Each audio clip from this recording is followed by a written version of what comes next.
The Washington Post decided to fact-check day one of the impeachment hearing. And by fact-check, I mean they made a bunch of stuff up. Hi, thanks for watching. Today is Friday, Fact Check Friday, and I've got an interesting one for you today. It involves the first day of the impeachment hearing. I watched the whole thing. A little boring, if you ask me. But I wanted to find out what the fact checkers were saying about this, as I am the undisputed greatest fact checker.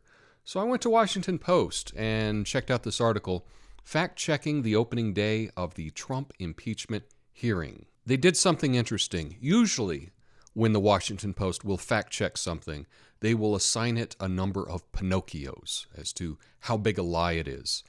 But they didn't do that today. What they did is they made a little video, and they would put the claim, and then they would dispute it. And by dispute it, I mean they put a red X to, I guess, signal that it's false, and then they would list some nonsense that really didn't dispute it. Now, when I watched the hearings, there were just as many Republicans as Democrats speaking, but the Washington Post only chose to fact-check the Republicans, which I would say is odd, but they did the exact same thing during the Mueller hearings as well. So what can you expect, right?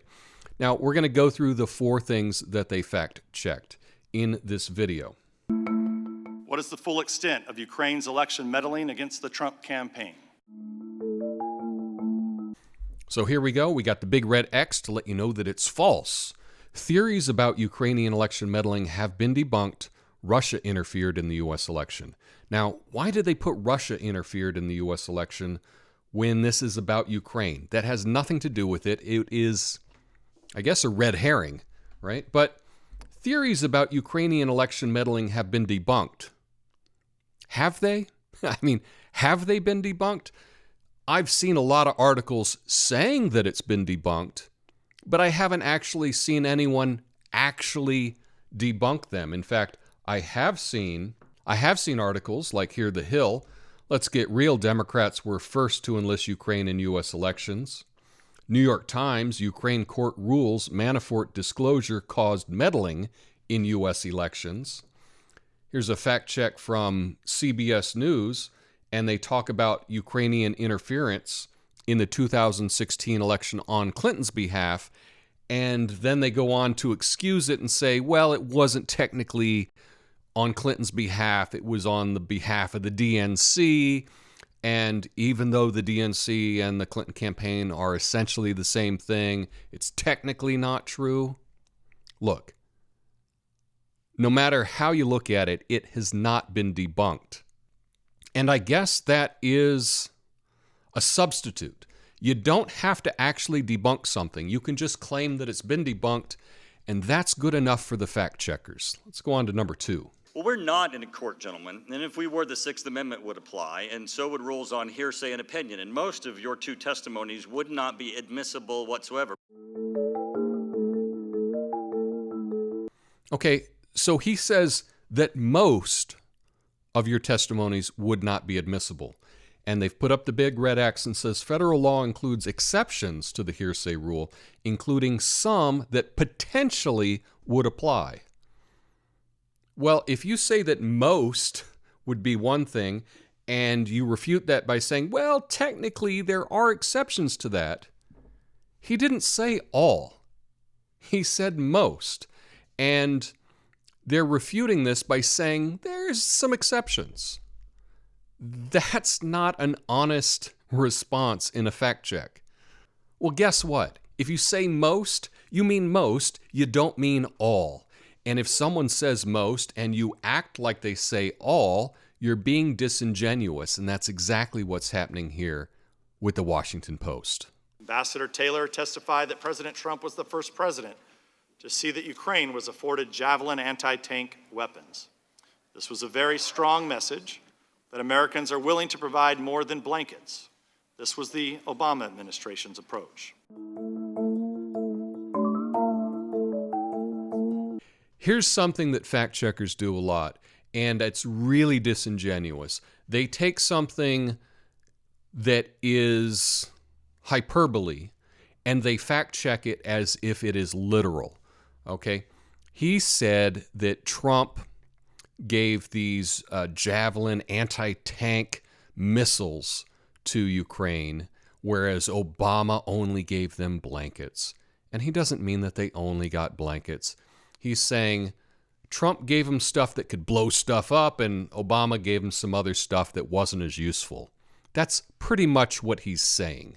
But in their fact check, they're saying, oh, no. He gave unmanned aerial vehicles, which are drones, unarmed drones, armored Humvee vehicles, which are, Jeeps or whatever, counter-mortar radars.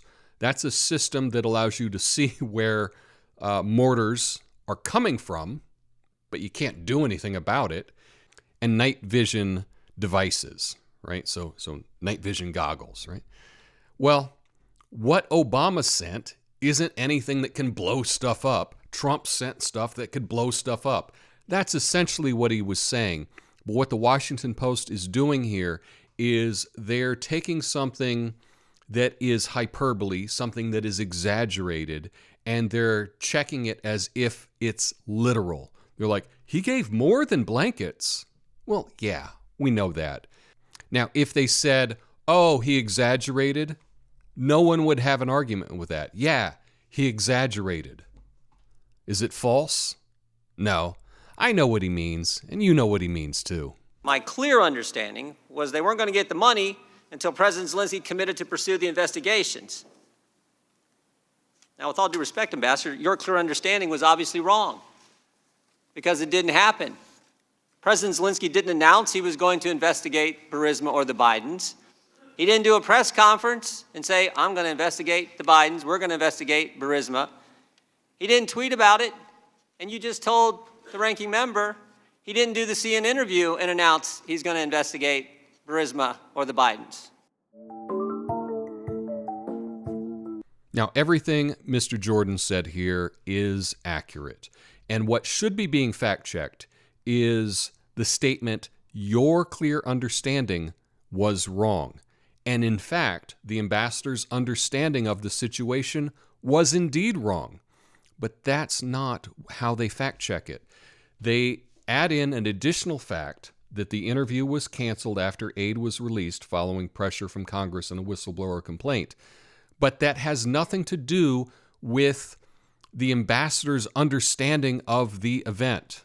But I've got to hand it to Glenn Kessler over at the Washington Post because this is the most deceitful, sneakiest fact check that I've seen in quite some time. So kudos to you.